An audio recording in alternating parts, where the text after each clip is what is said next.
Hey, Japanese Math Industry, and we are going to take a look at absolute value graphs. So we're going to introduce something new in the algebra unit. So we've been learning a lot about functions, y equals mx plus b stuff, but also trying to see things on a graph so we can visualize what numbers are on there and what numbers are not. But what we're going to do is introduce a new math symbol, and it's going to be these two vertical lines. But hang on, what are these two vertical lines? Well, they're called absolute value bars. It means that when you have a negative number, your number that you get after you activate them is going to be a positive number. Even if you have a positive number in them, it will activate anyway and still become a positive number.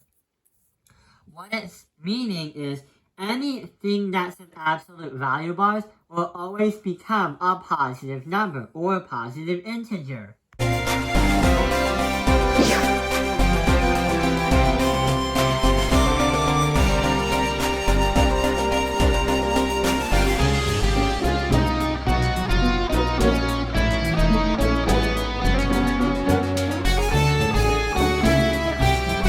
What we're gonna do now is actually try to apply that to our graph right over here.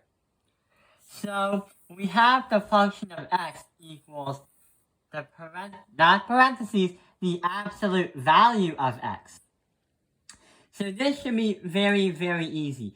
We said that anything you put in the absolute value bars will always become a positive number. We're not going to do the parent thing right now because we're going to explain that a little bit later.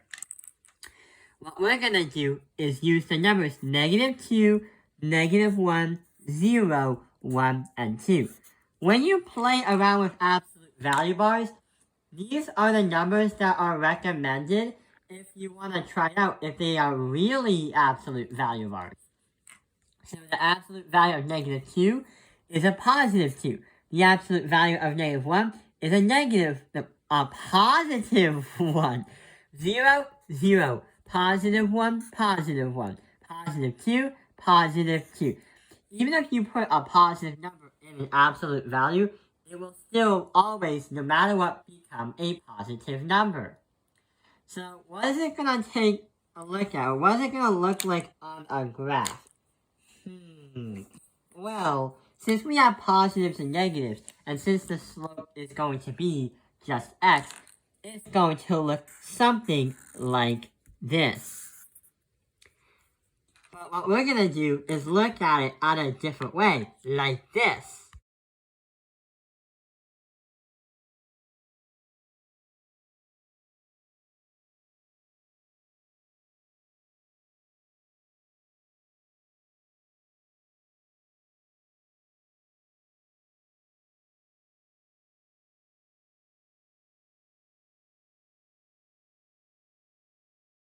Yeah, we completed this problem, and that's what you call victory. Because when you do absolute value on a graph, turns out it's in the shape of a letter V. So yeah, it's victory time.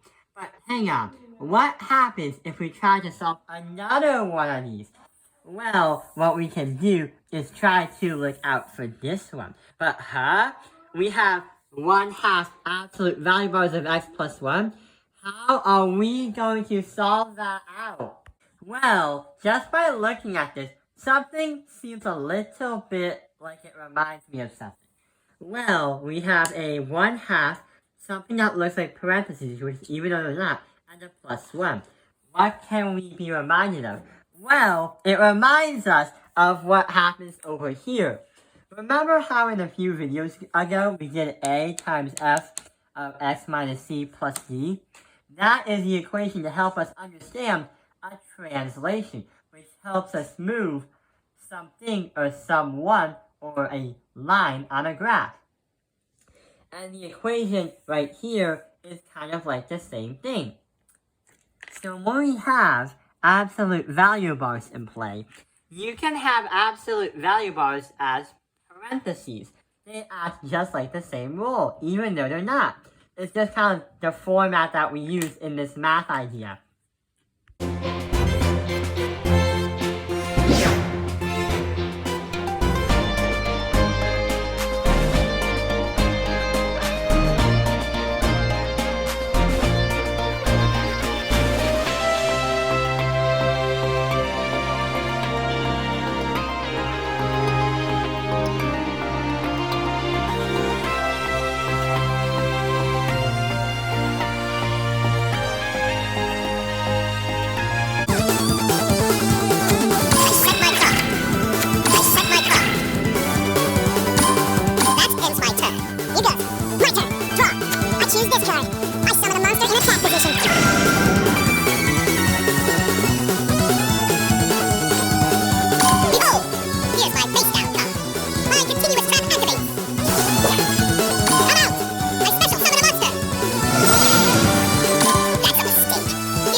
What's going to happen is this absolute value graph, the lines are going to translate somewhere.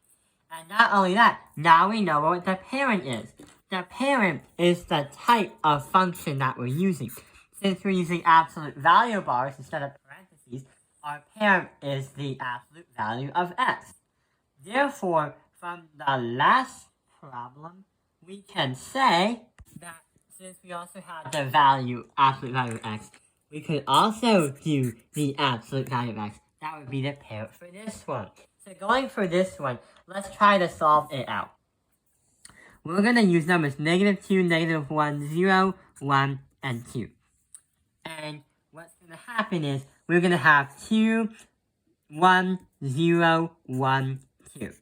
But what about over here? We have two directions right over here. We have 1/2 of absolute values plus 1. So here is what's going to happen. We're going to keep x right there because we already kept the absolute value bars.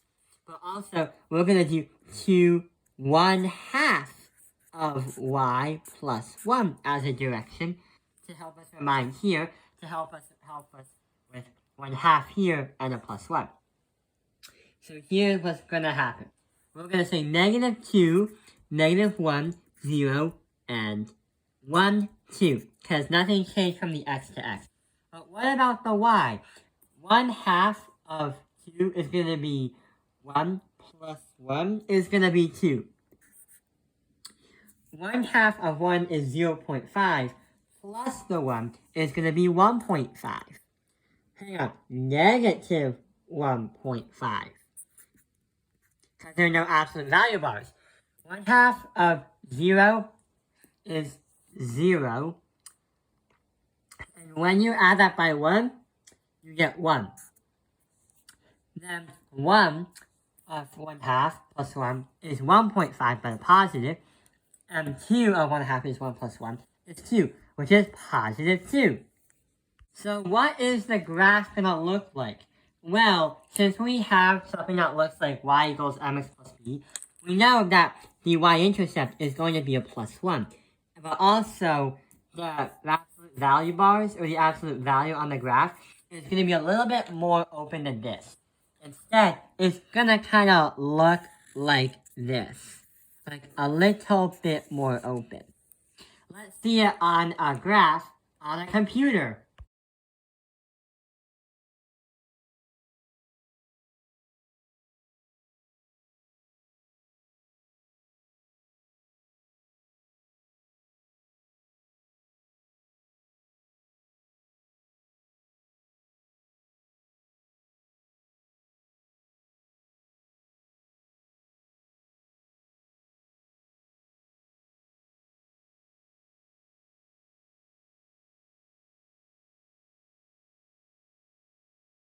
So yeah, we still have that victory because we have a V. But it's moved up a little bit by 1, and it's a lot more wider because there is a vertical compression to make the thing stretch, to make the thing more wider of this because it's 1/2 of what the absolute value of x is.